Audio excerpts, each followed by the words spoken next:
miarabantsika rehetra tompoko.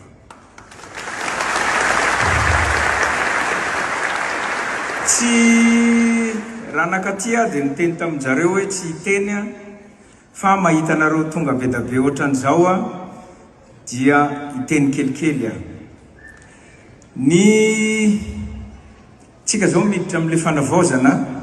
ary araka ny tenin'ny ray aman-dreny teo dia irariana mba ho tonga tokoa amin'ny fanavaozana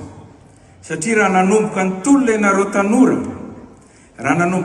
ianareo tanora tsy ny tolona femitolona fa ny tolona nanantena fiovana amin'ity firenena izay efa potika ty.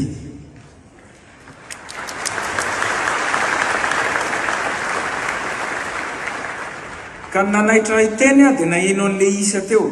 750 zay dia hoy izy anakapoko tatsy ambadika ho aiza daholo zany reo ny asa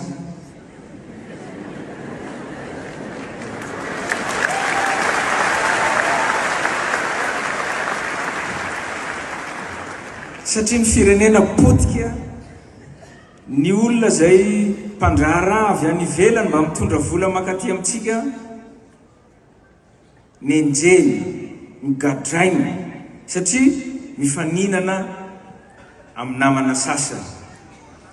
dia mitsoaka daholo zao ny mpitondra vola avy any ivelany zay ny ainatsika amin'izao ary mijery atsika mijery izy amin'izao hoe ahoana reto vaovao reto afaka ve zahay ny hiasa any sa matahotra zahay ny hiasa any tadidio fa tsy ny fanjakana ny mamorona asa anisan'ny fahadisoana nieritreretin'ny sasany koa zay nieritreritra izy fa ny fanjakana ny mamorona asa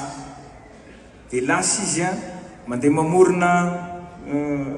orinasa kely etsy tsia zany atao hoe mialatsiny amin'ny teny frantsay état entrepreneur zany mbola tsy nahitan'izany ka nandroso ny firenena manao an'izany état entrepreneur zany ny mpitondra